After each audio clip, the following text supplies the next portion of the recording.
This is Pete Moore on Halo Talks NYC. I have the pleasure of having certified life coach, mental health specialist, and someone who is always here to help, Noah Shaw. Good afternoon. How you guys doing today? All right, man. It's a pleasure to have you on. Pleasure to be on, man. I'm honored. Excellent. So we're all sheltering in place here, but you've made a big impact on a lot of people's lives, but they probably don't all know the backstory on how it all began and how you got to here. So you want to give a couple minutes on your personal background, and we'll talk about the current day changes we're going to help infuse. Sure. No problem. I'm a child of the tri-state area, which, if you don't know, is New York, New Jersey, and Connecticut. Born in New Jersey. We come from the Bronx originally. My family comes from the Bronx, which is an important part of my story. And although I always grew up as a kid in Jersey and Connecticut and Westchester, the Bronx always pulled me back. Like, it was a place that I never left. I pretty much consider myself like the Bronx raised me. You know, like I would go to school in, other places, cities or towns outside of the city, but I would just, every spare minute was in the city. It was the, when I really became, a young adult, it was the late 70s, South Bronx, the birth of hip hop, the birth of, the weed, the coke, everything that goes along with that, the violence. I come from a mixed background. I got involved with the Crooked Nose guys up on Arthur Avenue. No names will be spoken, but by the time I was 15, I was dealing large amounts of cocaine throughout New York City. My typical days of 15-year-old would start. I would wake up, drag myself out of bed at like 8 o'clock, grab my friend, drive to school. We'd be late. We'd grab vodka, OJ's on the way, get to school, spend the entire day basically not going to class, smoke weed in the fucking parking lot, like that 70s show. It was basically that 70s show. And I got involved as the years went on in high school. By like say sophomore year, my typical evening would be spent at Studio 54, getting there around midnight or 1 o'clock, selling a ton of cocaine, and then leaving there at 7 a.m. and going straight to homeroom with like $40,000 in my pocket.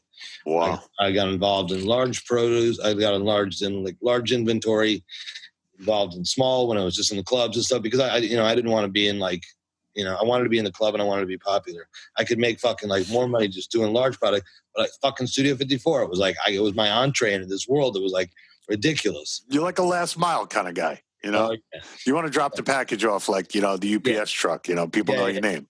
Yeah. I had both ends going. I had people who could handle my bulk orders when I wasn't around. I had a crew. And then when I wanted to go out and party, it was always nice to be the guy with the fucking best cocaine in the 70s.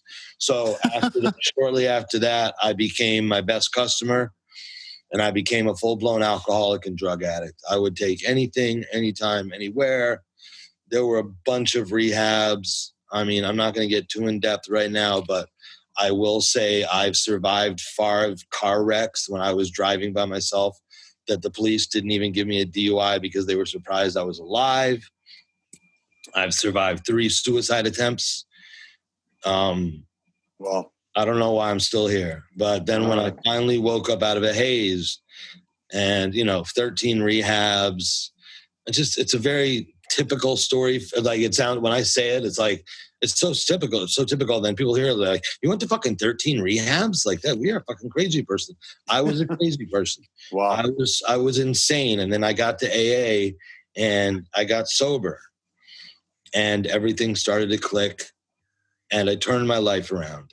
And I was sober for 15 years, and then I decided I could smoke a little weed. So I smoked a little weed, and the next thing I knew, I went back to write what I was best at, which is drug dealing. Oh, Jesus. So as New York has a drug delivery service that you can call up and have any weed delivered anytime, in 2001, I opened the very first delivery service for weed in Los Angeles and had 30,000 customers in 30 days. They had never seen anything like this. I was making money hand over fist, and that was... What kind of CRM were you using, by the way? What's a CRM? Like Salesforce.com or something? 30,000 people on delivery, man. That was the best. You have like a notebook, or what do you have? Like 10 cell phones? Word of mouth, and 10 cell phones, and I had 5 guys who rotated. It was 2 guys on the street from 12 p.m. to 10 p.m. every night. serving a very specific area. And then yada, yada, yada, yada, yada. Somebody snitched on me. And for the first time in my entire life, all my years of dealing, I actually had a bunch of product and a bunch of money at my house for 5 minutes. And that's when the police walked in. Oh, wow. I believe it was God driven because they didn't know what they were walking into. They told me, they don't listen. We know you have a couple of ounces of weed. This is going to be a slap on the hand. And I had 25 pounds of weed and I had $500,000.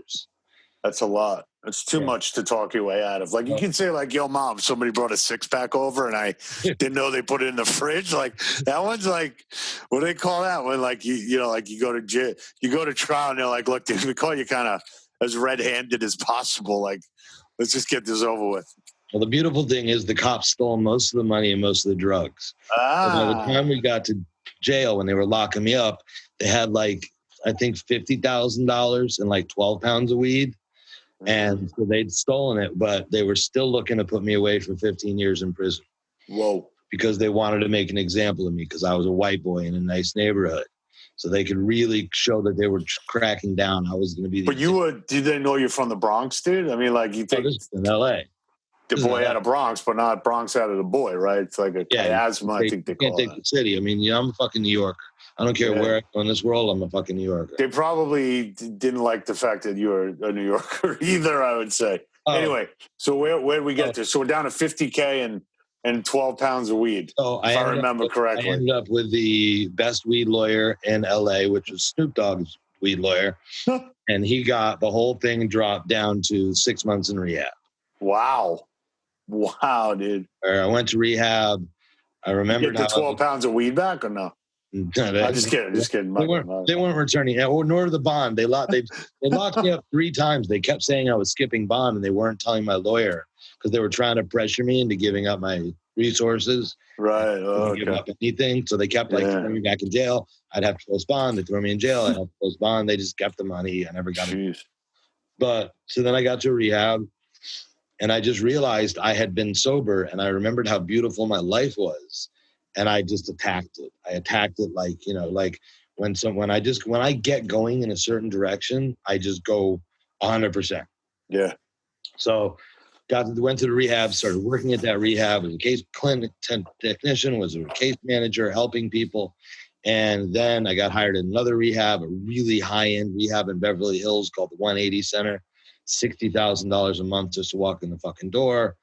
And I was so busy every day doing what's called redirection. So if you're in pain, you're sitting outside and you're in pain, I'll go, come on, let's go inside and get something to eat, right? If you change the physical location of somebody who's hurting, they won't be able to sit there and continue to focus on the pain. You can do that for yourself. You start getting in a bad headspace, just stand up, walk to another place, sit down somewhere else, walk outside, just get out of that physical space. But I would let's go inside and have something to eat. Let's go outside and have a cigarette. So cut to a year and a half later, I'm 300 pounds and I'm smoking 4 packs of cigarettes a day. That's how you got to that. Okay. So you were redirecting Marlboro Red guy. Yeah, I was redirecting everybody at my... Dude, now that would cost you like $600 a week, man. No. It'd be insane having that many cigarettes. I know. Well, I have my little jewel I still hang on to a little now and then, but if that's the worst thing I'm doing, that's the worst thing I'm doing. Yeah, I hear you. But apparently COVID has a really barrier against... Smoking is a real barrier against COVID, which is fucking the craziest thing. Oh, really? I thought it wasn't. No, it was. Oh, wow. Good. So if I have a smoke every once in a while, I'll just be like, yo, I'm going my anti-COVID smoke. Yeah, no, but it's the craziest science of all this. There's a gene that smoking kills, and the gene in the body is where the COVID latches onto. So in smokers, it doesn't exist.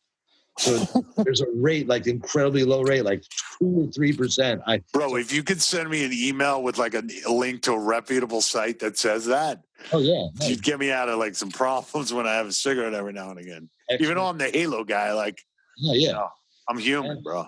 I understand. So write that, put that on your to-do list for me, please. Okay, I'll got it. Well, write it, or just write it, put it on your own site for me, and I'll reference you as the expert. That's okay. I'll send it to you. So I finally walked into, there's a whole long story, but like, it doesn't really matter. I walked into a Soul Cycle, and their first instructor, Stacy Griffith, used to live in my backyard in an apartment that I had. And she was a fucking crazy crackhead and meth addict and all the above. And I kept her alive for a lot of years with money, with everything I could give her, and give her phones and rides, and cars, whatever she needed. And I gave her the money. I saw the downward spiral she was about to fucking hit, and it didn't. She was in love with this woman in New York. So I gave her the plane ticket and a couple $1,000s to go to New York. I said, go find your love. So she was the lead first instructor at Soul Cycle. So I knew what it was, and I'd done it once when I was visiting from New York. But it just opened. That was the first day they opened in West Hollywood, and I came up the escalator in Sunset Boulevard. And I walked in, and I was like, where are the owners?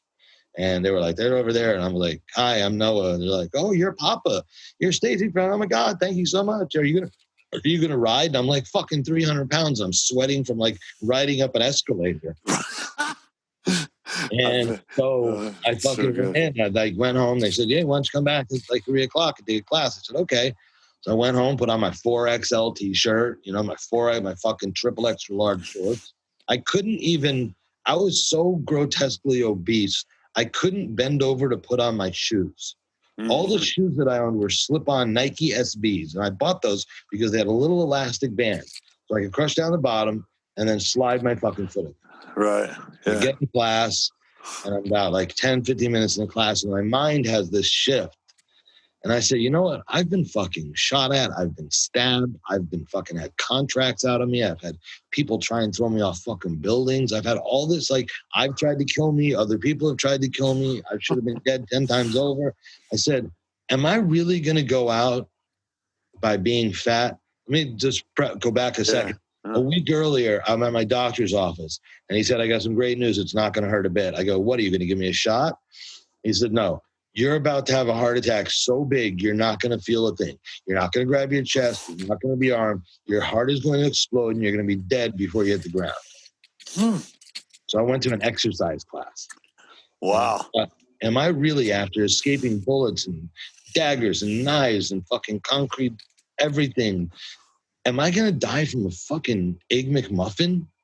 Like pizza? Like burgers? Like that's what's going to be fucking takes me out? I'm not going to die. I'm going to die with my heart exploding in an exercise class. I'm going to literally die trying.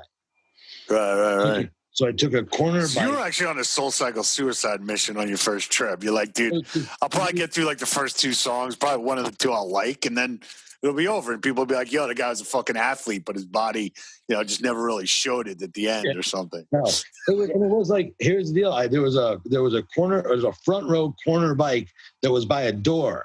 And I chose, like, who fucking 300-pound fucking, not working out person picks the front row in a spin class? I picked it because it was by the door. And I mentally thought, when I die on this bike, I want them to just be able to take me off the bike, take me right out of the door, and not interrupt class. Dude, that is such a crazy... No one else has ever had that experience walking into a Soul Cycle class before. Right? Like that's but you're like so appreciative of others that you didn't want them to have to carry you out. I didn't want to interrupt the class. No, it's so thoughtful. I don't want to interrupt the class. Just pull me off the bike, drag me in the hallway, and keep going. I'm dead. No reason to stop. All right. How many minutes did you ride for? Oh, I did the whole fucking class. I never. It's awesome, bro. Amazing. I never fucking quit. And then I went back and I did a double the next day. And then I did another double. Then I did a triple. And I lost almost 100 pounds in give or take 90 days. It's incredible. Like I just went for it. I was riding a minimum of twice a day. So just as an aside, so I did the same thing when I started doing Soul Cycle in Manhattan Beach, California. I would just go 2 a days and I just crush it. I lost like 20 pounds in like 60 days. Dude, but just talking about the weight loss for a second, a buddy of ours, he used to be the personal trainer in Venice Beach and at the World Gym and Powerhouse and the Golds. And he tells me, I used to sell like 400 memberships a month. I'm like, how'd you do that? He's like, anyone who came in, I'd take them to the dumbbell section and I'd say, hey, how much weight do you want to lose? They'll say like 25 pounds. So I'm like, yeah, pick up the 25-pound dumbbell. So the prospect would pick up a 25 pound dumbbell, and then he'd walk them around the club. just until like they, at some point in the next 10 minutes would say, hey, Brian, can I put this 25-pound dumbbell down? He's like, you know what better you're going to feel when you lose 25 pounds? And then he'd slip out the membership agreement.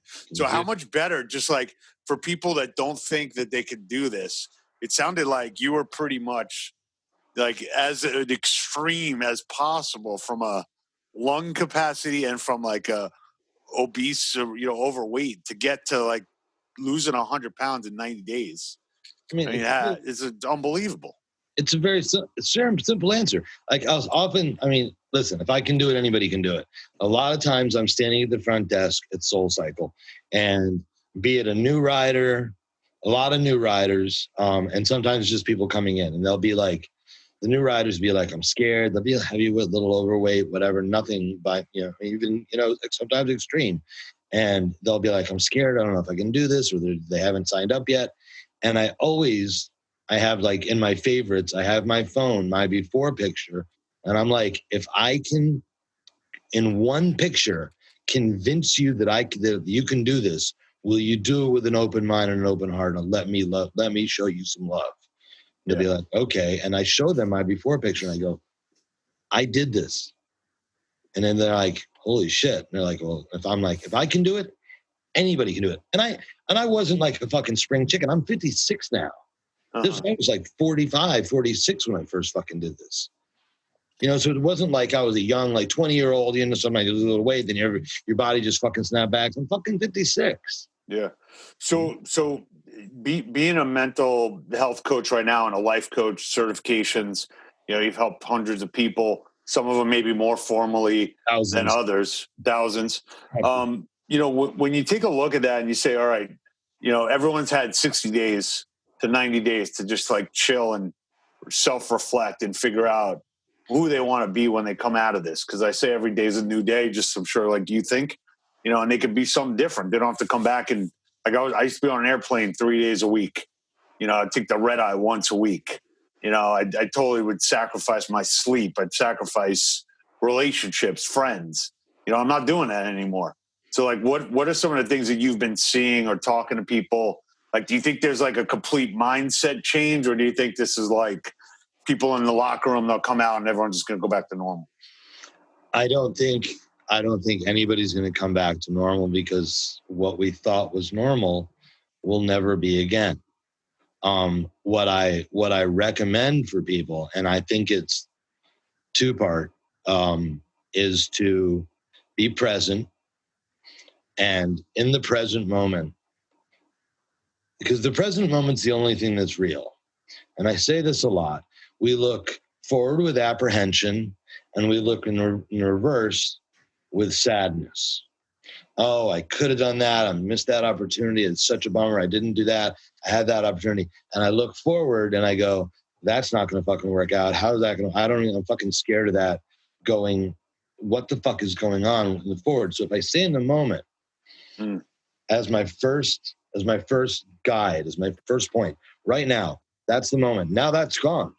Like, these are just fucking moments in our lives. Snap your fucking fingers and then realize that moment is gone. So the more you focus on the moment, and then you start to find yourself as it explodes, as the moment explodes, you start going, all right, I got my hands, I got my feet, I'm fucking healthy, I'm alive. Yeah.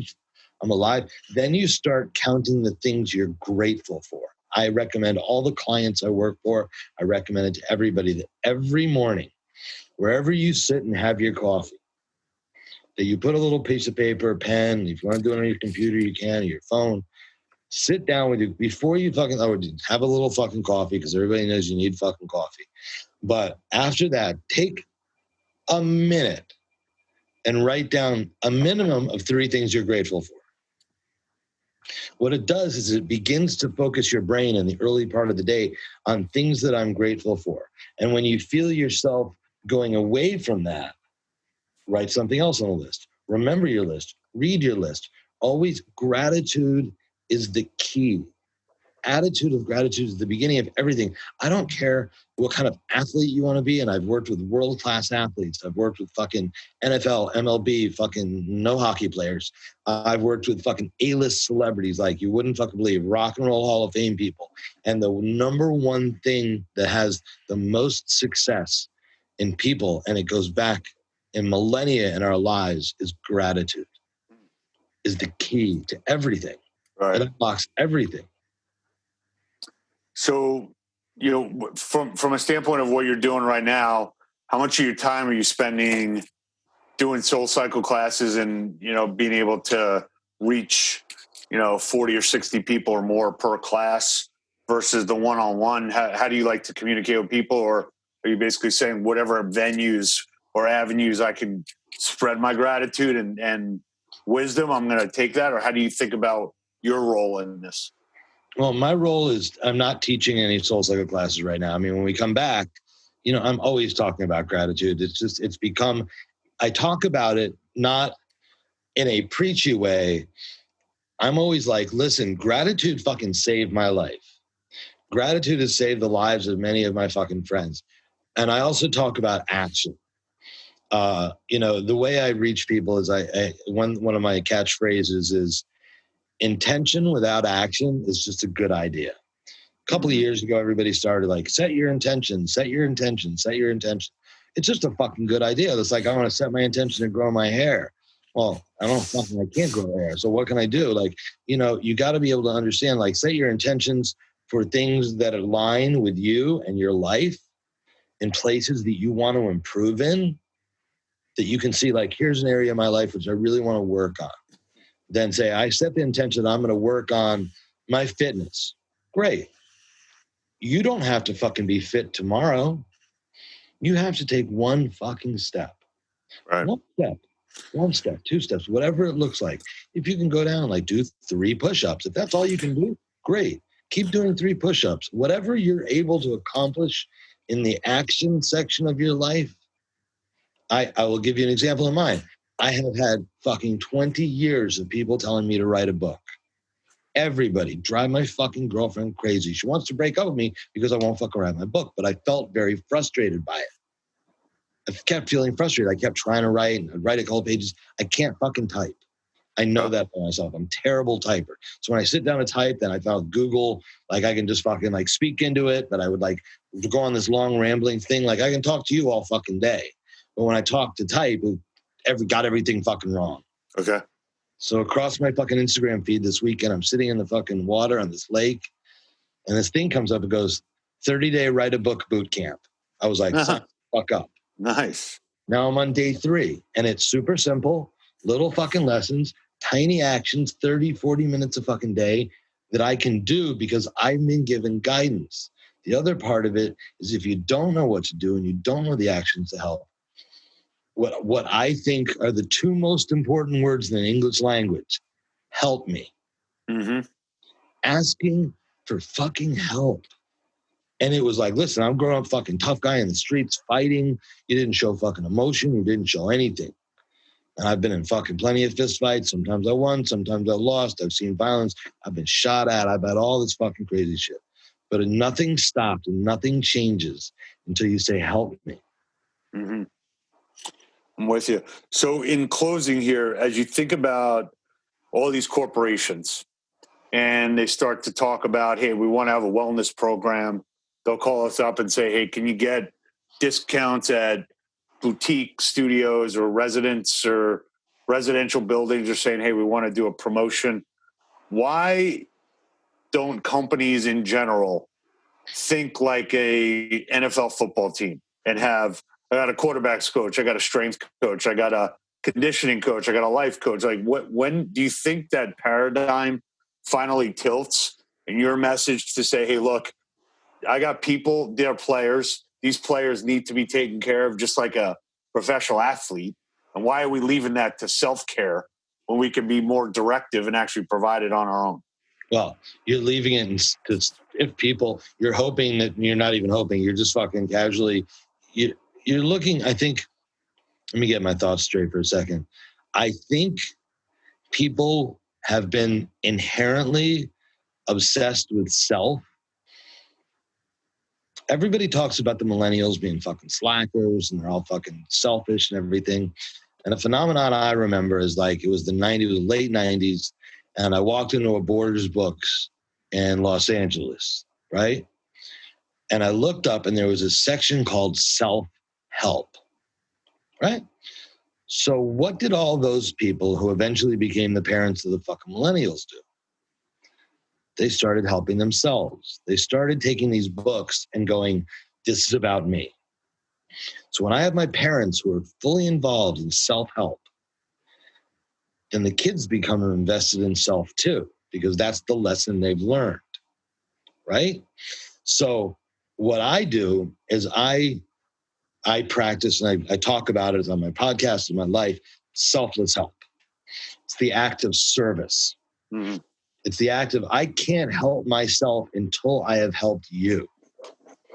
Now, part two of that, what is going on in the world right now is very it's weird. Everybody's obsessed with self. And I think they're starting to realize that in this world, we're all not as important as we think we are. Because everybody around the world, like the crazy dreams phenomenon, like I'm not as fucking, not that I'm not as important, I'm not as unique as I think I am. We're all just fucking specks of dust on a fucking planet. Yeah. But we're also made of starlight. We're fucking special and wonderful and unique in all the best ways. And we all have the opportunity to help other people. You've really seen that volunteerism and the people who are lifting up others, who are reaching out in the smallest ways, the joy in their lives. I'm lucky enough that I hear the banging and the yelling at 7 o'clock. Mm-hmm. And I stand in my window and I have a little pot and a little spatula that I bang at 7 o'clock. But I always, every night, I take a little slice of that for me. Yeah. I made it through another day. I'm okay. Mm-hmm. I'm alive. So I believe that corporations and buildings and sports club need to start worrying about people's minds and spirits as much, because it's a three-legged stool. I always say this. It's a three-legged stool. And you've got to have all three legs be strong. If you just fucking work out all the time, I know people that are in incredible shape, that are fucking driven, especially in the fitness industry, that are driven by fucking ego and to sacrifice everything just to fucking have six-pack abs. I'm like, I'm never going to have fucking six-pack abs. If I can be in shape, then I'm in shape. Right now I'm dealing with injury, but my mind is good. My body's good. Yeah. My spirit's good. And that's all that matters. I'm with you. So, hey, man, it was great having you on. I look forward to seeing you in person once the shelter in place is lifted. You want to just give our audience a little bit of tags on where to find you? I'm real easy to find. I'm on Instagram at NoahShaw26. Or you can also go direct to my website, noahshaw.com. You can submit a request if you're having any problems for a free consultation on there. And if anybody hits me up on either place and just puts in the code HALO, I will give them a 50% off of my regular rates. Wow, that's awesome. Unexpected and appreciated. Unnecessary, we appreciate it. Hey, man, well, look, in closing, I'll just say one thing. I'm glad you're still around, bro. Me too. I'm glad you're around, bro. All right, man. Let's do great things. Thanks for being you and helping everybody, and look forward to working with you in the future. Thanks, guys. Gentlemen, have a great day. Take care. Thanks, Noah. Thank you. This is Pete Moore. As you know, I am a big believer in personal development. I got a time-saving opportunity here for you, recommending Dan Millman's 4 Purposes of Life. Go to audible.com/Halo Talks. You want to register there, get a free audiobook. It's $14.95 a month thereafter, giving you things that I do to make myself better and hopefully it makes you better. Go Halo. Let's play to win.